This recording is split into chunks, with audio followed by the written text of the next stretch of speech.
39페이지요. 일부 무효의 법리를 보도록 그렇게 하겠습니다. 그래서 지금요, 일부 무효하고요. 그 다음에 무효행위 전환하고요. 그 다음에 무효행위 추이는요, 테마가 적기 때문에 같이 보도록 그렇게 하겠습니다. 자, 보시면 법령이 일부분이 무효죠? 그러면 전부가 무효예요. 이게 원칙이잖아요. 그러면 여기서 무효 부분이 없더라도 법률행위를 하였을 것이라고 인정될 때 이렇게 돼 있죠? 그럼 무효 부분이 없더라도 그 다음에 다른 법령이나 하였을 거로 인정될 때 그러면 어떻게 해야 돼요? 이것은 이제 가정적 의사인데요.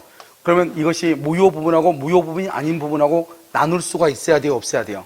있어야 되겠죠. 그래서요, 먼저 원칙적으로 일부 무효는 전부 무효가 원칙이에요.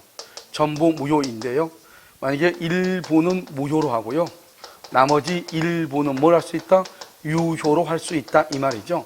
이것을 우리는 뭐란다? 일단 법률행위가 일체성, 하나로 되어 있어야 돼요. 그 다음에 분할 가능성이 있어야 돼. 나눌 수가 있어야 돼요. 그 다음에 당사자의 가정적 의사. 이러면 이 가정적 의사를 상상적 의사라고 하는 거잖아요. 이것을 보충적 해석이라고 얘기하는 거예요. 그래서 여기서 가장 중요한 것은 이 분할 가능성을 뭐라 한다? 이것을 가분적이다. 이렇게 얘기해.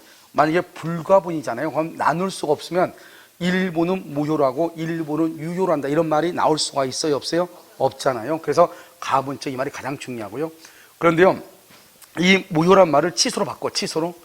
일부 취소는 원칙적으로 전부를 취소라고요. 나머지 일부만 취소하고 일부는 뭘 할 수 있다? 유효로 할 수도 있다. 그래서 우리가 이것을 일부 취소에도 유추 적용된다. 이렇게 되어 있잖아요. 그 다음 우리가 약관법 제16조는요, 뭐라고 되어 있죠? 일부 무효의 특칙이라고 여기는 되어 있는데, 일부 무효의 특칙이다. 이 말의 뜻이 뭐냐면, 약관법 16조는 뭐라고 되어 있냐? 일부 무효는 일부만 무효로 한다. 이렇게 되어 있어요. 약관법에는. 원래 일부 무효는 무슨 무효예요? 전부가 무효가 되는데, 여기는 일부 무효는 일부만 무효로 한다. 이렇게. 그 다음에 이것뿐만 아니고 또 어디에 있냐면, 우리가 전세권 있죠? 전세권의 최장 존속기간은 10년이잖아요. 10년을 초과하면 몇 년으로 단축된다? 10년으로. 만약에 12년으로 계약했어? 그러면 일부가 무효잖아요. 그러면 전부가 무효라고 해야 되잖아요. 근데 10년으로 단축된다. 이렇게 나왔어요. 그러니까 일부만 무효가 되는 거예요. 부동산 환매요. 환매는 5년, 3년이잖아요. 5년을 초과하면 몇 년으로 단축된다? 5년으로. 원래는 일부 무효만 전부가 무효가 돼야 되잖아요. 그런데 일부만 무효가 되는 것이에요. 이것을 일부 무효의 특칙이다. 이렇게 얘기하고요. 특히 이 약관법에서는 뭐냐? 약관법이 이것은 강행 규정이거든요. 이 강행 규정에 있어서 일부가 무효가 되면 어떻게 되냐? 이 일부 무효는 무조건 전부 무효다, 일부 무효다 이렇게 얘기하면 안 돼요.